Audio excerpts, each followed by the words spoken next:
പ്രിയപ്പെട്ടവരെ, നമ്മുടെ പുതിയ സർക്കാരിന്റെ ഏറ്റവും പുതിയ പ്രോജക്റ്റാണ് ഓപ്പറേഷൻ തൂഫാൻ. ഈ പ്രോഗ്രാമിന് ആശംസകൾ നേർന്നുകൊണ്ട് Kattakada PR William higher secondary സ്കൂളിലെ മലയാളം അധ്യാപകനായ ജോയ് മോൻ ആണ് ഇതിന്റെ വരികൾ എഴുതിയിരിക്കുന്നത്.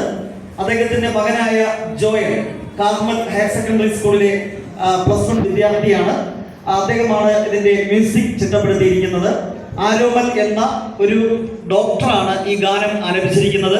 തീർച്ചയായും ഇതിന്റെ ഒരു ഔദ്യോഗികമായിട്ടുള്ള റിലീസിംഗ് ഉടൻ തന്നെ ഉണ്ടാകും. ഒരു തുടക്കം എന്ന രീതിയിൽ ആ ഒരു സോങ് ഇവിടെ NSS വോളണ്ടിയേഴ്സ് നേർന്ന ഹയർ സെക്കൻഡറി സ്കൂളിനെ അവതരിപ്പിച്ചു എന്ന് മാത്രം. ഇതിന്റെ ഒഫീഷ്യൽ റെക്കോർഡിംഗ് ഇതുവരെ കഴിഞ്ഞിട്ടില്ല. ഒരു വലിയ ചടങ്ങിന്റെ സാന്നിധ്യത്തിൽ, മന്ത്രിയുടെ സാന്നിധ്യത്തിൽ തന്നെയായിരിക്കും നടക്കുന്നത്. ഈ സോങ് ആദ്യമായിട്ട് ഈ ഒരു വേദിയിലാണ് അവതരിപ്പിച്ചത്. അതിന് നേതൃത്വം കൊടുത്ത നേർന്ന ഹയർ സെക്കൻഡറി സ്കൂളിലെ NSS വോളണ്ടിയേഴ്സിന് എല്ലാവിധ അഭിനന്ദനങ്ങളും അറിയിക്കുന്നു. Thank you.